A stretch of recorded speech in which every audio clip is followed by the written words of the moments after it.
अकोला महापालिकेच्या स्थायी समितीच्या सभेत घुसखोरी सभापती विजय अग्रवाल आणि गजानन कांबळे यांच्यात वाद। अकोला महापालिकेच्या स्थायी समितीच्या सभेत आज विनापरवानगी प्रवेश केल्याने मोठा गोंधळ उडाला असून काँग्रेस नगरसेविका स्मिता कांबळे यांचे पती तसेच रिपाई आठवले गटाचे अकोला महानगराध्यक्ष गजानन कांबळे हे 12 लाखांच्या कामासंदर्भात सभेत दाखल झाले आणि त्यांना बाहेर जाण्याचे आदेश स्थायी समिती सभापती विजय अग्रवाल यांनी दिले। मात्र त्यांनी नकार दिल्याने दोघांमध्ये शाब्दिक वाद झाला। तर या प्रकरणानंतर 2 सुरक्षा रक्षकांच्या निलंबनाचे आदेश देण्यात आले असून महापालिका प्रशासन गजानन कांबळे यांच्या विरोधात पोलीस तक्रार दाखल करण्याच्या तयारीत आहेत। हर्षदास सोनोने, अकोला। आज रोजी स्टँडिंगची मीटिंग होती आणि मीटिंग सुरू असतानाच मी एक सभापतींना जाऊन भेटलो आणि त्यांना सांगितलं की दलित वस्तीचा निधी हा दलित वस्तीमध्येच खर्च करायला पाहिजे, इतर ठिकाणी व्हायला पाहिजे। तर ते चिडून एकदम रागावले आणि जे काही त्यांना बोलायचं ते बोललो। पण आज मी गोष्ट सांगा की मी एक नगरसेविकेचा पती आहो, मग तुम्ही सर्व ज्या महापौर आहेत त्यांच्या पतीला तुम्ही शिक्षण सभापतीच्या मीटिंग मध्ये बसवता, तर हे किती बरं योग्य आहे?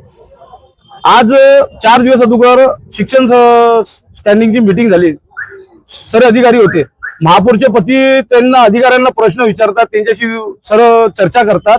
तर मग तुम्ही बाकी इतर पतींनाही ते महानगरपालिकेमध्ये एंट्री द्यायला पाहिजेत, बोलू द्यायला पाहिजेत। तुम्ही एक व्यक्तीला तुमच्या जो निवडून आलेले नगरसेवक आहेत, तुमच्या जे फेवर मध्ये आहेत, त्यांच्याशी तुम्ही न्यायाची भूमिका वापरता, जो तुमच्या विरोधात त्यांच्यावर तुम्ही अन्याय करता, तर हे कधीपार चालणार नाही। अगर हेच अशीच परिस्थिती राहिली तर उद्या आम्ही आमच्या पक्षाच्या वतीने महानगरपालिकेवर मोठा मोर्चा घेऊन आणि ह्या महानगरपालिकेला ताला लावण्याची ताकद आमच्यामध्ये आहे।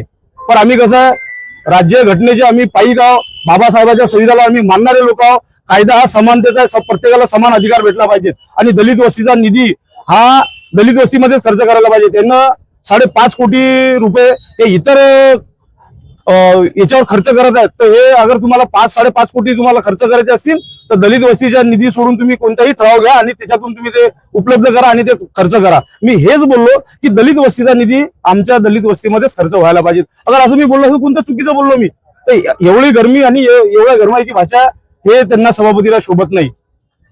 अगर आमचा समाज जो दलित समाज आहे हे बाबासाहेबांच्या कायद्याला मानणार आहे आणि आम्ही कायद्याच्या चौकटीमध्ये राहूनच काम करणारे लोक आहोत आणि दलित वस्तीचा निधी अगर इतर कुठं वळवला तर आमचा समाज रीतसर कोर्टामध्ये जाऊन त्यांच्यावर अॅट्रॉसिटी ऍक्टचा गुन्हा दाखल करणार आहे। हे आजच्या प्रकारानंतर 2 कर्मचारीही निलंबित करण्यात आले। नाही, हे चुकीचं आहे।